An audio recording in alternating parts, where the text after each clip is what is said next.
నిజామాబాద్ పసుపు board హామీపై Nizamabad MP Dharmapuri Arvind స్పందించారు. పసుపు బోర్డు ఇవ్వలేదని తనపై 170 మంది పోటీ చేశారని, అందులో సగం మంది మళ్లీ బీజేపీలో జాయిన్ అయ్యారని తెలిపారు. స్పైసెస్ బోర్డు ఇచ్చామని, పసుపు బోర్డు కంటే ఎక్కువే ఇచ్చామని అన్నారు. పసుపు ధర పెంచి పసుపు రైతులకు నేనిచ్చిన బాండ్ పేపర్ కంటే ఎక్కువ చేశామని ఆయన అన్నారు. పసుపు రైతులు అభ్యర్థులు వేసారు కదా 178 మంది, సగం మంది బీజేపీ జాయిన్ అయ్యారు. మేము ఏం బోర్డు ఇచ్చినాం మాకు తెలుసు.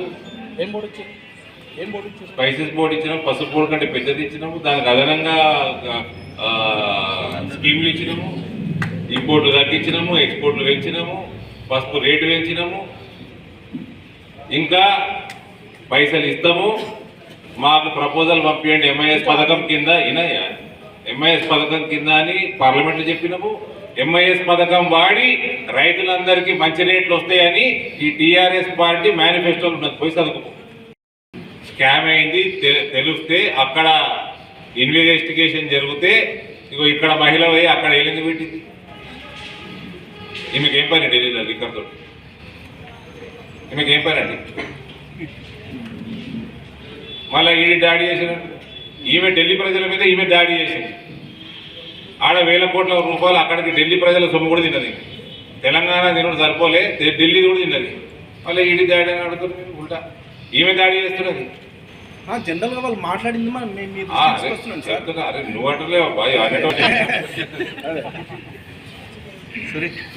దాడి చేసేది వీళ్ళు, దోసుకపోయేది వీళ్ళు. తెలంగాణ దోచుకున్నారు, ఢిల్లీ దోచుకుంటున్నారు. మేమేం దాడులు చేస్తున్నామండి? బీజేపీ జిల్లాలో సమన్వయ లోపం క్యాడర్లో ఉంది, నాయకుల్లో. ఈ పాలకులు నియమించింది దానికోసమేనా? పాలకులు నియమించింది మేము అన్ని చూసుకొని ఎలక్షన్ గెలుస్తాం. దానికోసం ఎలక్షన్ గెలవనీకనే పాలకులు. మెజార్టీ కోసం గ్రూపులు, కొట్లాటలు, కిరికిర్లు, కంప్లైంట్లు ఎంత ఎక్కువైతే పార్టీకి అంత మంచిది. ఆస్పిరెంట్ లేక 5 ఉన్నారు, ఒకరి మీద ఒకరు చెప్పుకుంటారు. మళ్ళీ కాంపిటీషన్ అది నడుస్తూనే ఉంటుంది. రేపు ఎలక్షన్ వచ్చిన రోజు అందరు కలిసి పని చేస్తారు. ఈ గ్రూపులు ఏ పార్టీలు ఉండవు. ఆస్పిరెంట్లు ఎందరో ఎక్కువ ఉంటే పార్టీకి అంత మంచిది.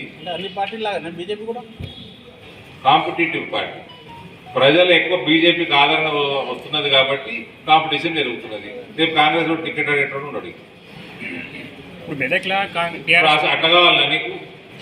ఇట్లా కావాలన్నా? మాకు ఇట్లనే కావాలి.